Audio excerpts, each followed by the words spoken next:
Tiga oknum anggota TNI yang menganiaya warga Aceh, Imam Mashkur hingga tewas, ternyata menculik 2 orang.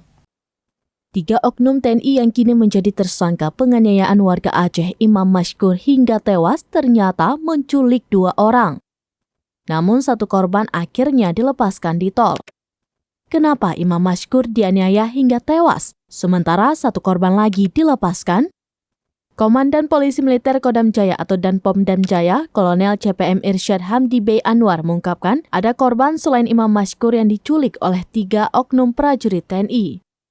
3 oknum prajurit yang menculik 2 orang termasuk Imam Mashkur, yakni Praka RM, Praka J, dan Praka HS.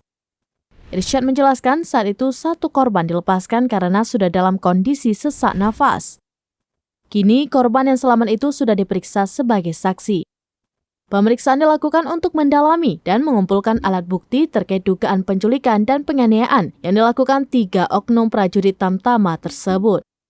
Diberitakan sebelumnya Praka RM, Praka J, dan Praka HS menculik dan menyiksa warga sipil asal Aceh bernama Imam Mashkur berusia 25 tahun. Awalnya ketiga pelaku hendak memeras Imam yang merupakan penjual obat ilegal. Pemerasan dilakukan dengan penyiksaan hingga akhirnya Imam meninggal dunia. Praka RM diketahui bertugas sebagai anggota Batalion Pengawal Protokoler Kenegaraan. Demikian informasi terkini, Syedar Alun. Saksikan terus beragam informasi lainnya. Jangan lupa like dan share seluruh akun seramines.com.